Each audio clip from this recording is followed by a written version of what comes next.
BBC Nepali सेवाको साँझ पखबाट शरद केसीको नमस्कार। आज कार्यक्रममा कोरोना भाइरस संक्रमणको गति दिनहुँ तीव्र, काठमाडौँमा झण्डै 3000 सहित देशभर 5700 भन्दा बढी संक्रमित, 33 जनाको मृत्यु। 19 वर्ष 22 वर्ष 25 वर्षका बिरामीहरू पनि अक्सिजन लगाएर भर्ना गर्नुपर्ने स्थिति सिर्जना भएको छ। अस्पतालमा शय्या उपलब्ध गराउन नसकिने अवस्था आइसकेको स्वास्थ्य मन्त्रालयको चेतावनी। महामारीबारे सरकारलाई सचेत गराइरहँदा काङ्ग्रेस सभापति देउवालाई पत्रकारको प्रश्न, सरकारको विकल्प चाहिँ किन नखोजेको? कुरा के भने हामीसित संख्या पुग्दैन, सत्य कुरा हो नि। प्रचण्डज्यूको पार्टी नकाउसलाई पुग्दैन, के गर्नु? अब जसपाले उदासर गरिरहेछ। तर जसपाको उपेन्द्र यादव पक्ष अविश्वास प्रस्तावमा सघाउन तयार भएको विवरणबारे उनी निकट नेता भन्छन्, जे निर्णय हुन्छ तपाईले हामी जानकारी गराउँछ। भइसकेको छ कि छैन? भोलिका दिनहरुमा त्यो पनि हुन सक्छ। र इजरायल सरकारले भागदौडमा मानिसहरूले ज्यान गुमाएको घटनाको छानबिन गर्ने। तर सबभन्दा पहिले आजका प्रमुख विश्व समाचार। विनिता दाहालबाट समाचार सुन्नुहोस्। इजरायलका प्रधानमन्त्री बेन्जामिन नेतान्याहुले यहुदीहरूको भिडभाड युक्त एउटा धार्मिक कार्यक्रममा भएको भागदौडमा थिचिँदा कम्तीमा 45 जनाको ज्यान गएको घटनाबारे छानबिन गरिने बताएका छन्। देशको उत्तरी भागमा रहेको माउन्ट मरोनमा भएको वार्षिक कार्यक्रममा अन्य 100 जना भन्दा बढी घाइते भएका छन्। के कारण भागदौड भएको थियो भन्ने खुलेको छैन। मध्य पूर्व संवाददाता योलान्ड नेल भन्छन्,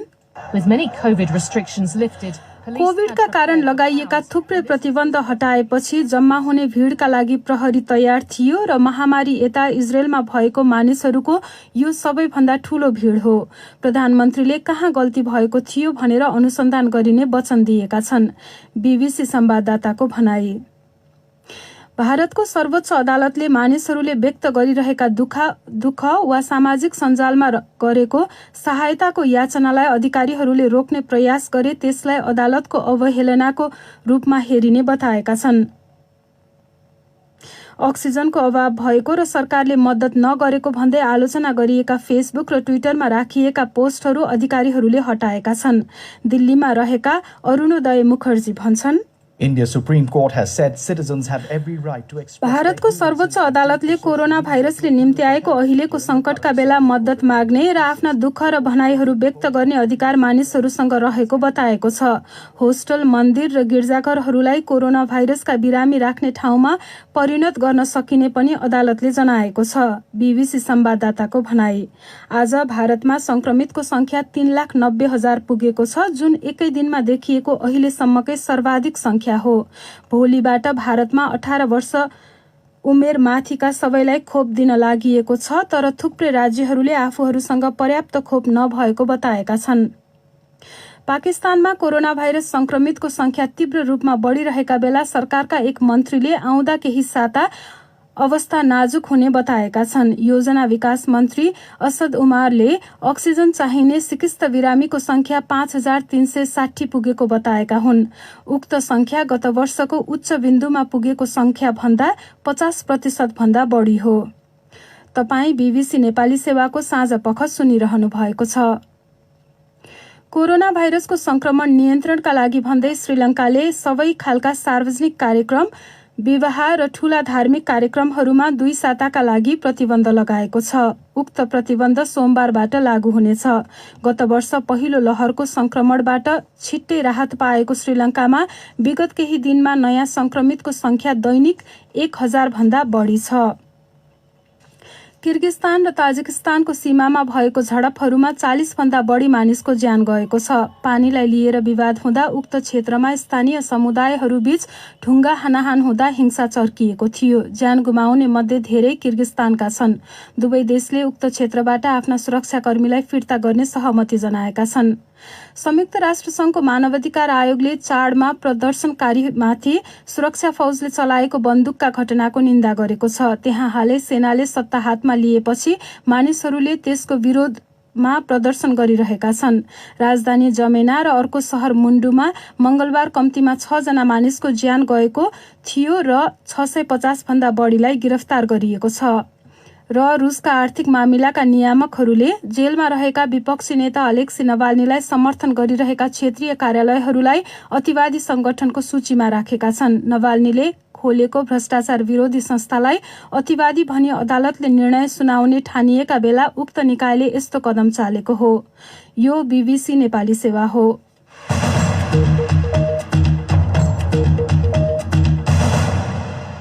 साँझपखमा तपाईँलाई स्वागत छ। नेपालमा आज सार्वजनिक गरिएको विवरण अनुसार कोरोना भाइरसबाट अहिलेसम्मकै दोस्रो धेरै संक्रमित फेला परेका छन्। पछिल्लो 24 घण्टामा 5727 जना संक्रमित थपिएको स्वास्थ्य तथा जनसङ्ख्या मन्त्रालयले जनाएको छ। गत वर्षको कार्तिक 5 गते आजको भन्दा 16 जना बढी संक्रमित भएका थिए। गत 24 घण्टामा 33 जनाले ज्यान गुमाएका छन्। सरकारले संक्रमण दर निकै तेज रहेको भन्दै अस्पतालमा शय्या उपलब्ध गराउन नसकिने अवस्था आइसकेको चेतावनी दिएको छ। प्रस्तुत छ एक रिपोर्ट। स्वास्थ्य मन्त्रालयका अनुसार 15,916वटा नमुना परीक्षण गर्दा झण्डै 36%मा संक्रमण देखा परेको हो। कुल सक्रिय संक्रमितको संख्या 38,813 पुगेको छ। थपिएका संक्रमितहरूमध्ये 139 जना 9 वर्षभन्दा कम उमेरका बालबालिका छन्। 10 देखि 19 वर्षसम्मका 367 जना र 20 देखि 39 वर्षसम्मका 2761 जना संक्रमित थपिएका हुन्। काठमाडौँको टेकु स्थित अस्पतालमा कार्यरत डाक्टर अनुप वास्तोलाका भनाइमा यसपटक युवाहरूमा पनि संक्रमण निकै देखिएको छ। यो अहिलेको कोरोना भाइरस निकै संक्रामक छ, एकदमै द्रुत गतिमा फैलिरहेको छ। यसले धेरै मानिसहरूलाई संक्रमण गर्छ। युवा पुस्ताहरू पनि संक्रमित भएका छन्, सिकिस्त भएका छन्। 19 वर्ष, 22 वर्ष, 25 वर्षका बिरामीहरू पनि अक्सिजन लगाएर भर्ना गर्नुपर्ने स्थिति सिर्जना भएको छ। अस्पतालमा भर्ना भएका व्यक्तिहरूमा मुख्य गरेर 30 देखि 50 को हाराहारीका बिरामीहरूको संख्या बढी छ। अस्पतालका आइसियुका शय्याहरू, भेन्टिलेटरहरू भरिएका छन्। पछिल्ला दिनहरूमा सरदर 2000 को हाराहारीमा संक्रमित भेटिने गरेको काठमाडौँ उपत्यकामा आजको तथ्याङ्क अनुसार झण्डै 3000 संक्रमित थपिएका छन्, जसमा काठमाडौँमा 2404 जना, ललितपुरमा 419 र भक्तपुरमा 133 जना छन्। संक्रमणले कुन उमेर समूहमा कस्तो प्रभाव पारेको छ भन्ने बारे तपाईँ हाम्रो वेबसाइट bbcnepali.com मा गएर थप जानकारी लिन सक्नुहुन्छ। स्वास्थ्य मन्त्रालयले 22वटा जिल्लामा संक्रमण उसकै शब्दमा डरलाग्दो गरी बढिरहेको जनाएको छ। स्वास्थ्य प्रणालीले थेग्नै नसक्ने गरी संक्रमण बढेको भन्दै उसले अस्पतालमा हेरचाह गर्न र शय्या उपलब्ध गराउन नसकिने अवस्था आइसकेको चेतावनी समेत दिएको छ र सतर्कता अपनाउन सबै सर्वसाधारणलाई अपिल समेत गरेको छ। डरलाग्दो गरी संक्रमण बढेको देखिएका 22वटा जिल्लाहरूमध्ये लुम्बिनी प्रदेशका सबैभन्दा धेरै 7वटा जिल्ला परेका छन्, जसमा संक्रमित र मृतकको संख्या निकै बढी देखिएको बाँके जिल्ला पनि एक हो। त्यहाँको अवस्थाबारे जानकारी दिँदैछिन् नेपालगञ्जबाट बिमला चौधरी। बाँकेमा हाल सक्रिय संक्रमितको संख्या 3382 जना रहेको विवरण प्राप्त भएको छ। त्यसमध्ये सामान्य अवस्थाका 3100 बढी संक्रमितहरू होम आइसोलेसनमै रहेका छन्। भेरी अस्पताल नेपालगञ्जमा आज 227 जना संक्रमित थपिएका छन्। यो खबर तयार पार्दासम्म बाँकेमा 8 जना मृत्यु भएको र 205 जना निको भएर घर फर्किएको बाँकेका फोकल पर्सन तेज ओलीले जानकारी दिनुभएको छ। 3वटा प्रदेशका जटिल अवस्थाका बिरामी समेत नेपालगञ्जमै उपचार गर्न आउने भएकोले अस्पतालको क्षमता भन्दा बढी बिरामीको चाप बढिरहेको देखिन्छ। भेरी अस्पतालमा 142 बेडको क्षमता रहेको कोभिड वार्डमा हाल 167 जना बिरामी रहेको अस्पतालले जनाएको छ। भेरी अस्पतालमा उपचारमा संलग्न 70 बढी स्वास्थ्य कर्मीहरू आफै संक्रमित भएकाले 92 जना स्वास्थ्य कर्मीहरू उपचारमा खटिएको अस्पतालका प्रमुख डाक्टर प्रकाश थापाले जानकारी दिनुभएको छ। संक्रमण दर तीव्र रूपमा बढिरहेको भन्दै बाँकेमा गत 9 गतेदेखि निषेधाज्ञा जारी गरिएको छ। बिहान 6 बजेदेखि 9 बजेसम्म खाद्यान्न तथा तरकारी लगायत अति आवश्यक सामान खरिदका लागि पसलहरू खुल्दै आएका छन् भने त्यो समयमा धेरै मानिसहरू बाहिर निस्किएको देखिन्छ। नेपाल भारत नाका पूर्ण रूपमा बन्द नगरिएकोले भारतबाट मानिसहरू आउने क्रम नरोकिएको र लामो दूरीको यातायातका साधन पनि अझै सञ्चालनमा रहेको देखिन्छ। बाँकेमा 2 हप्तामै अत्याधिक संक्रमित बढेर भयावह स्थिति आएको भेरी अस्पताल नेपालगञ्जका सूचना अधिकारी डाक्टर संकेत रिसाल बताउनुहुन्छ। निषेधाज्ञा जारी गर्नुभन्दा पहिले नै घर घरमा भाइरस पुगिसकेकोले संक्रमण दरमा कमी आउन नसकेको उहाँको भनाइ छ। नेपालगञ्जबाट बिमला चौधरी। अघिल्लो पटक निकै प्रभावित लुम्बिनी प्रदेशकै रूपन्देहीमा पनि पछिल्ला दिनमा संक्रमण बढ्दो छ।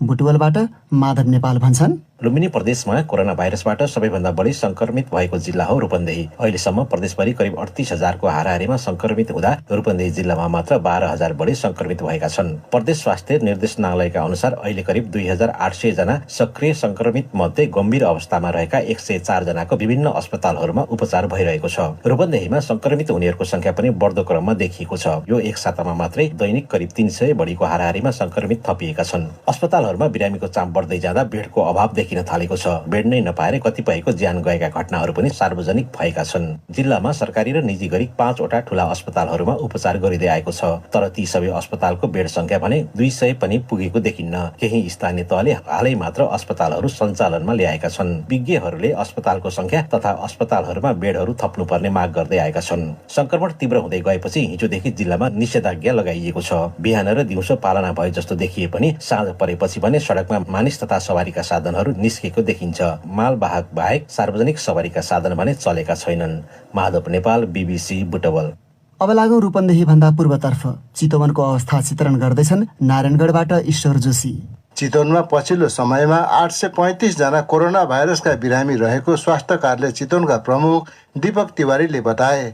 चितवनमा आज 2 जनाको मृत्यु भएको उनले बताए। चितवनमा कोरोना भाइरस परीक्षण गर्दा 35% भन्दा बढीमा पोजिटिभ देखिएको छ। कोरोना भाइरसका बिरामीको उपचार हालसम्म थेक्न सक्ने अवस्थामा रहेको र यही अवस्थामा वृद्धि हुँदै गए समस्या हुने भरतपुर अस्पतालका अध्यक्ष डाक्टर भोजराज अधिकारीले बताए। चितवनमा 150 वटा भेन्टिलेटर रहेका छन्। कोरोना भाइरस तीव्र रूपले फैलिँदै गइरहेको अवस्थामा 75 वटा भेन्टिलेटर, 150 वटा आइसियु, 300 वटा एसडियु र 600 वटा अक्सिजन दिन मिल्ने शय्या तयारी अवस्थामा राखिनुपर्ने चिकित्सकहरूले बताएका छन्। कोरोना भाइरसको बिरामी बढ्दै गएपछि चितवनमा वैशाख 31 गतेसम्मको लागि निषेधाज्ञा जारी गरेको छ। निषेधाज्ञाको पहिलो दिन सर्वसाधारणहरूले पालना गरेको देखियो। कोरोना भाइरस नियन्त्रणको लागि आफै सजग हुनुपर्ने, अत्यावश्यक कामको लागि बाहिर जानुपर्दा स्वास्थ्य मापदण्ड अपनाउन विज्ञहरूले बताएका छन्। ईश्वर जोशी, BBC नारायणगढ। बागमती प्रदेशको नारायणगढबाट प्रदेश 2 को वीरगञ्ज लागौं, जहाँ गत वर्ष व्यापक रूपमा संक्रमण देखा परेको थियो। त्यहाँको पछिल्लो अवस्थाबारे माधुरी महतो। वीरगञ्जमा चैत 27 गतेदेखि वैशाखको आजसम्मको अवधिमा 2636 जनाको परीक्षण गर्दा 1466 जनामा संक्रमण पुष्टि भएको नारायणी अस्पतालका कोभिड कोअर्डिनेटर डाक्टर सरोज रोशनदासले जानकारी दिएका छन्। जिल्ला प्रशासन कार्यालय पर्साका कोभिड फोकल पर्सन विनय श्रीवास्तवका अनुसार पर्सा जिल्लामा हाल सक्रिय संक्रमितको संख्या 1068 रहेको छ। तीमध्ये वीरगञ्जका विभिन्न अस्पतालमा जटिल अवस्थाका 87 जना संक्रमित उपचारार्थ छन्। यस्तै कोरोना संक्रमणको दोस्रो लहर सुरु भए यता पर्सा जिल्लामा आजसम्म 226 जनाले कोरोना भाइरसलाई जितेर निको भएर घर फर्किएको अस्पताल प्रशासनले जनाएको छ। त्यस्तै पर्सामा कोरोना भाइरसका कारण आज मात्रै 3 जनाको मृत्यु भएसँगै पर्सामा 27 जनाको मृत्यु भएको छ। डाक्टर दाससँग कुरा गरे अनुसार जनशक्ति अभाव महसुस भइरहेको पनि उनले गुनासो गरेका छन्। पर्सामा हिजोदेखि लगाइएको निषेधाज्ञाको दोस्रो दिन वीरगञ्जका चोकचोकमा आज बिहानैदेखि थप प्रहरी परिचालन गरेर करिब 300 जति मोटरसाइकल, सानो टेम्पो, अटो रिक्सा प्रहरीले नियन्त्रणमा लिएको पनि पर्साका प्रहरी परीक्षक बेलबहादुर पाण्डेले बताएका छन्। नारायणी अस्पतालका डाक्टर उदयनारायण सिंहले पनि मानिसहरू आफैमा सतर्क र सचेत हुँदै स्वास्थ्य सुरक्षाका मापदण्ड अपनाउन आवश्यक रहेको बताएका छन्। माधुरी महतो, BBC वीरगञ्ज। प्रदेश 1 को प्रमुख सहर विराटनगर र आसपासको क्षेत्रमा भोलिदेखि लागू हुने गरी निषेधाज्ञा जारी गरिएको छ। तर आजसम्म भने बजारहरूमा भिडभाड नै छ भन्छन् विक्रम निरौला। प्रदेश 1 को राजधानी रहेको विराटनगर सहित मोरङमा आज अपराह्नसम्मको विवरण अनुसार कोभिड-19बाट सक्रिय संक्रमितको संख्या 1000 भन्दा बढी छ। उक्त संख्या प्रदेश 1 भरिका सक्रिय संक्रमितहरूको संख्याको आधा जति हो। प्रदेश 1 को सामाजिक विकास मन्त्रालयका अनुसार आज अपराह्नसम्म प्रदेशमा कोरोना संक्रमितको सक्रिय संख्या करिब 2000 को हाराहारीमा पुगेको छ। विराटनगरमा मात्रै सक्रिय संक्रमितको संख्या 700 भन्दा बढी छ। अधिकांश संक्रमित होम आइसोलेसनमा रहेका कारण हाल अस्पतालमा बिरामीहरूको चाप नदेखिएको अधिकारीहरू बताउँछन्। भारतसँगको मुख्य सीमा नाका जोगबनीमा कडाई गरिएको भनिए पनि अन्य ठाउँबाट भने मान्छेहरूको आउजाउ नरोकिएको स्थानीयवासीको भनाइ छ। सीमा नाकामा होल्डिङ सेन्टर बनाउने भनिए पनि त्यसबारे कुनै तयारी भएको पाइएको छैन। संक्रमण रोक्न लागू गरिएका स्वास्थ्य सम्बन्धी मापदण्डको पालना पनि प्रभावकारी देखिएको छैन। बजार, यातायात र सरकारी कार्यालयहरूमा भिडभाड नै देखिन्छ, जसका कारण संक्रमण बढ्ने जोखिम उच्च रहेको भन्दै जनस्वास्थ्य विज्ञहरूले चिन्ता व्यक्त गर्न थालेका छन्। त्यसका लागि सीमा नाका पूर्ण रूपमा बन्द गरी स्वास्थ्य सम्बन्धी मापदण्डको कडाइका साथ पालना गर्नुपर्ने सुझाव उनीहरूको छ। विक्रम निरौला, BBC विराटनगर। पूर्वबाट लागौं सुदूरपश्चिम प्रदेश। त्यहाँको धनगढी स्थित अस्पतालमा बिरामीको चाप निकै बढेको छ। थप चर्चा उम्मेद बागचन्दबाट। म सुदूरपश्चिम प्रदेशको अस्थायी राजधानी धनगढीमा छु। यो प्रदेशमा भारतसँग सीमा जोडिएका 2वटा ठूला र 2वटा साना नाकाबाट मात्र होइन, खुला सीमा भएका कारण नेपाल भित्रिनेको संख्या ठूलो छ। आजसम्म 15,912 जनामा कोरोना भाइरसको संक्रमण देखिएका मध्ये 74 जनाले ज्यान गुमाएका छन्। अहिले पनि पीसीआर परीक्षणबाट 1395 सक्रिय संक्रमित देखिएका छन् भने एन्टिजेन परीक्षणबाट 1317 सक्रिय संक्रमित छन्। कोरोना संक्रमितहरूले सुरुमा महाकाली अञ्चल अस्पताल भरिएपछि सेती प्रादेशिक अस्पतालमा 81 चाप बढ्यो। अक्सिजन चाहिने बिरामीलाई राख्ने ठाउँ नै नभएपछि बाहिर पठाउनु पर्ने अवस्था सिर्जना भएको अस्पतालका चिकित्सकहरूले बताएका छन्। बुधबार एकै दिन कोरोना भाइरसका कारण 11 जनाको ज्यान गएपछि सुदूरपश्चिमवासी त्रसित बनेका छन्। संक्रमणको चेन तोड्न स्थानीय प्रशासनले जारी गरेको निषेधाज्ञाको पहिलो दिन लापरवाहीपूर्ण स्थिति देखिएकोमा त्यस्तो व्यवहार गर्ने केहीलाई प्रहरीले नियन्त्रणमा लिएपछि आज सुधार भएको कैलालीका प्रमुख जिल्ला अधिकारी खगेन्द्र प्रसाद रिजालले बताए। निषेधाज्ञालाई कडाएर अस्पतालहरूमा अक्सिजन सहितको विशेषज्ञ सेवा दिन सकिने अवस्था मिलाउन तीनै तहका सरकारहरूको गतिशील प्रयास नभए डरलाग्दो अवस्था आउन सक्ने विज्ञहरूले चिन्ता जताएका छन्। उम्मेद बागचन्द, बीबीसी, धनगढी। छिमेकी कर्णाली प्रदेशमा राजधानी रहेको सुर्खेत जिल्ला सबैभन्दा धेरै प्रभावित देखिएको छ। त्यहाँको पछिल्लो अवस्थाबारे जानकारी दिँदैछन् प्रकाश पन्त। 2 साता यता सुर्खेतमा कोरोना भाइरस संक्रमितको संख्या हट्दै बढेको छ। स्वाब परीक्षण गरेका मध्ये करिब 80 देखि 85% कोरोना भाइरस संक्रमणको पुष्टि हुने गरेको प्रदेश स्वास्थ्य निर्देशनालयले जनाएको छ। कर्णाली प्रदेशमा सक्रिय संक्रमित 1393 जना मध्ये केहीको कोरोना विशेष अस्पताल, कतिको घरमै र कतिपयको स्थानीय तहले बनाएका आइसोलेसनमा उपचार भइरहेको निर्देशनालयका सूचना अधिकारी नुर नारायण चौधरीले बताए। वैशाख 1 गते यता मात्रै कर्णाली प्रदेशमा कोरोना भाइरस संक्रमणबाट मृत्यु हुने 16 जना मध्ये 10 जना सुर्खेतका छन्। पछिल्लो समय कोरोना भाइरसको संक्रमण बढ्न थालेपछि सुर्खेतमा 1 साताको लागि निषेधाज्ञा जारी गरेको छ। प्रदेश अस्पताल सुर्खेतले 8-10 दिन यता कोरोना भाइरस संक्रमित बिरामीको चाप 3 दिनै बढिरहेको जनाएको छ। अस्पतालमा अहिले अति सिकिस्त अवस्थाका 8-10 जना बिरामी भर्ना हुने, ती मध्ये 3-4 जनाको ज्यान जाने गरेको कोरोना विशेष अस्पतालका फोकल पर्सन डाक्टर केएन पौडेलले बताए। 25 वटा मात्र आइसियु बेड रहेको कोरोना विशेष अस्पतालमा अहिले 40 जना सिकिस्त बिरामीको उपचार भइरहेको उल्लेख गर्दै पौडेल भन्छन्, बिरामीको चाप यसरी नै बढ्ने हो भने अस्पतालले थेक्नै नसक्ने अवस्था आउन सक्छ। स्वास्थ्य विज्ञहरू भने कोरोना भाइरस नियन्त्रणको लागि हरेक अस्पतालमा आवश्यक जनशक्ति र उपकरणको व्यवस्था, छुट्टै कोरोना भाइरस उपचार कक्ष स्थापना, लकडाउनको समयावधि बढाउन र उच्च सावधानी अपनाउनु पर्नेमा जोड दिन्छन्। उनी थिए सुर्खेत स्थित हाम्रा संवाददाता प्रकाश पन्त। अब तपाईहरूकै प्रतिक्रिया र टिप्पणी प्रस्तुत गर्दैछन् साथीहरू रमा पराजुली र विनिता दाहाल। हाल नेपालमा कोभिड-19 को संक्रमण दर विश्वमै उच्च रहेको तथ्याङ्क छ। संक्रमणलाई नियन्त्रण गर्न विभिन्न स्थानमा निषेधाज्ञा जारी गरिएको छ।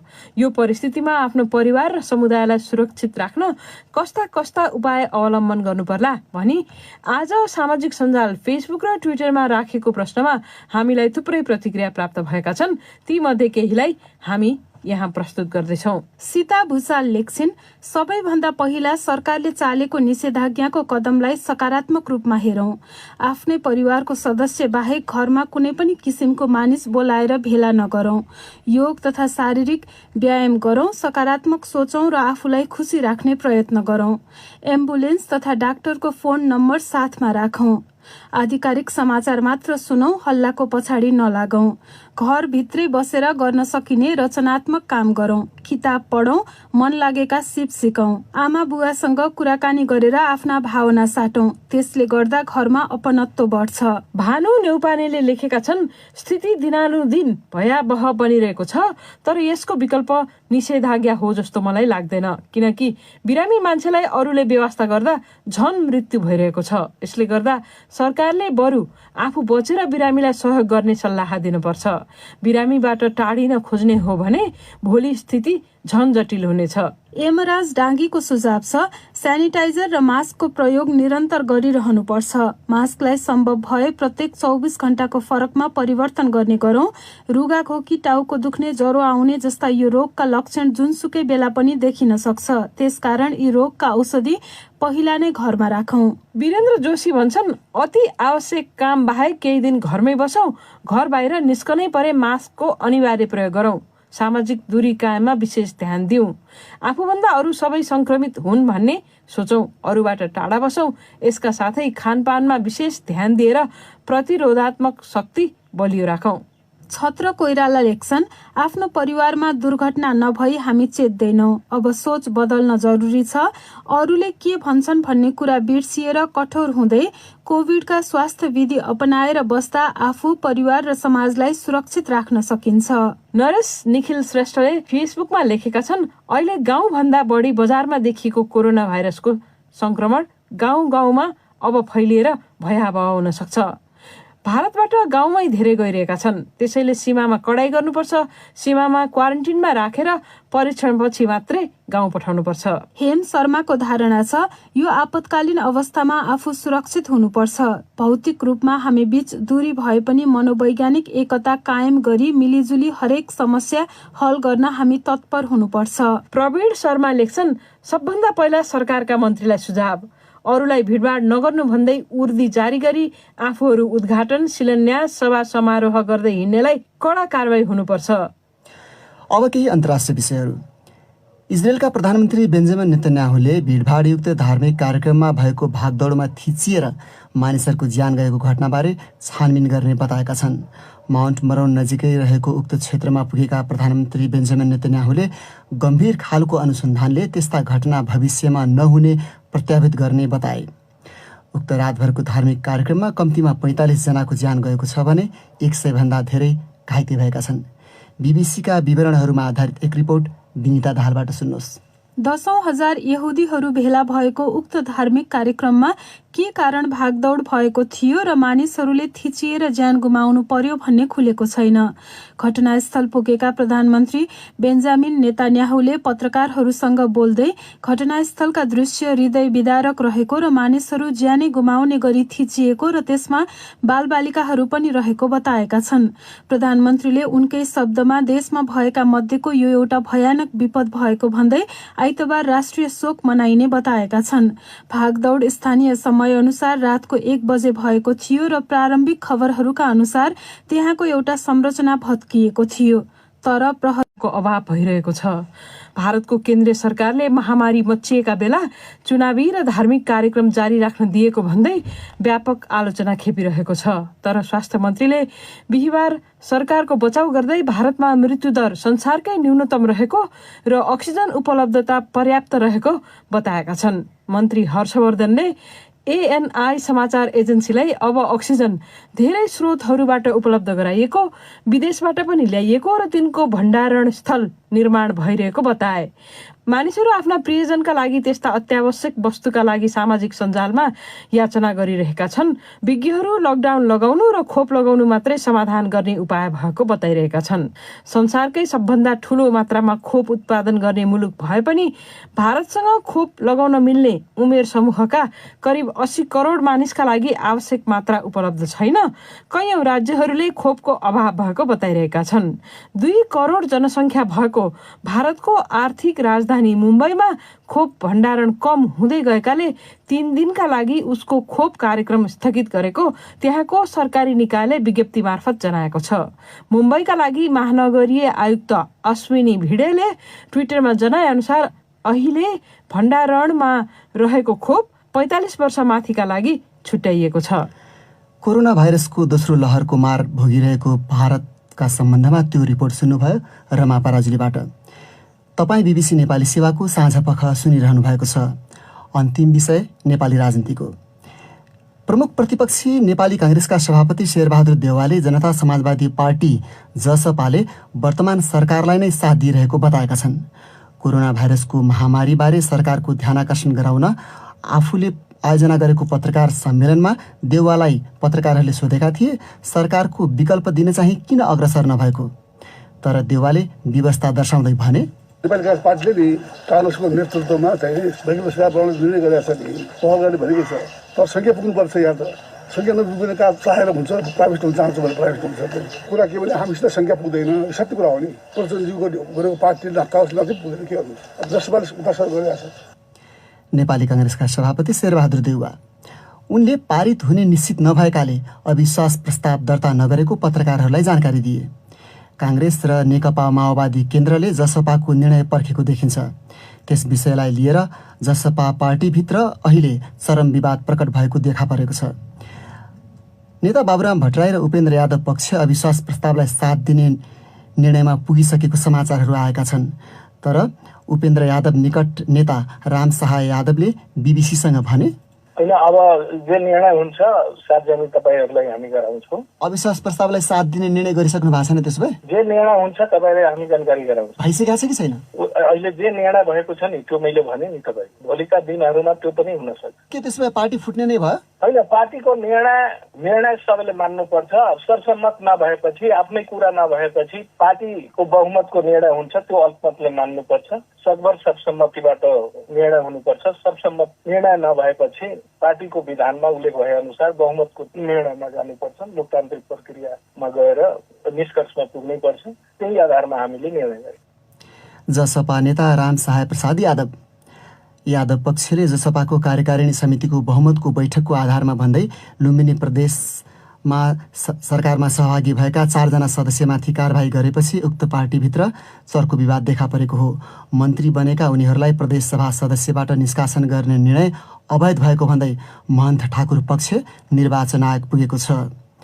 त्यससँगै कतिपयले जसपा पार्टी विभाजनको डिलमा पुगेको ठानेका छन्। तर महन्त ठाकुर र राजेन्द्र महतो पक्षले पछिल्लो घटनाक्रमबारे प्रतिक्रिया दिएको छैन। नेपाली काङ्ग्रेस र नेकपा माओवादी केन्द्रलाई जसपाको एउटा खेमाले मात्रै साथ दियो र प्रधानमन्त्रीको दल नेकपा एमालेका केही सांसदले फ्लोर क्रस गरेनन् भने अविश्वास प्रस्ताव पारित हुने सम्भावना निकै कमजोर रहेको जानकारहरू बताउँछन्। हामी बीबीसी नेपाली सेवाको साँझ पखबाट बोलिरहेका छौँ। हाम्रो आजको कार्यक्रम तपाईँलाई कस्तो लाग्यो? कृपया लेख्नुहोला। हाम्रो ठेगाना हो बीबीसी नेपाली सेवा, post box number 672 Kathmandu Nepal र हाम्रो इमेल ठेगाना हो nepali.letters@bbc.co.uk अनि हाम्रो फेसबुक ठेगाना हो facebook.com/bbc नेपाली सर्भिस। अब अन्त्यमा प्रमुख विश्व समाचार संक्षेपमा। इजरायलका प्रधानमन्त्री बेन्जामिन नेतान्याहुले यहुदीहरूको भिडभाडयुक्त एउटा धार्मिक कार्यक्रममा भएको भागदौडमा थिचिँदा कम्तीमा 45 जनाको ज्यान गएको घटनाबारे छानबिन गरिने बताएका छन्। भारतको सर्वोच्च अदालतले कोरोना भाइरसको महामारी बीच मानिसहरूले व्यक्त गरिरहेका दुःख वा सामाजिक सञ्जालमा गरेको सहायताको याचनालाई अधिकारीहरूले रोक्ने प्रयास गरे त्यसलाई अदालतको अपहेलनाको रूपमा हेरिने जनाएको छ। पाकिस्तानमा कोरोना भाइरस संक्रमितको संख्या तीव्र रूपमा बढिरहेका बेला सरकारका एक मन्त्रीले आउँदा केही साता अवस्था नाजुक हुने बताएका छन्। कोरोना भाइरसको संक्रमण नियन्त्रणका लागि भन्दै श्रीलङ्काले सबै खालका सार्वजनिक कार्यक्रम, विवाह र ठूला धार्मिक कार्यक्रमहरूमा 2 साताका लागि प्रतिबन्ध लगाएको छ। र किर्गिस्तान र ताजिकिस्तानको सीमामा भएको झडपहरूमा 40 भन्दा बढी मानिसको ज्यान गएको छ।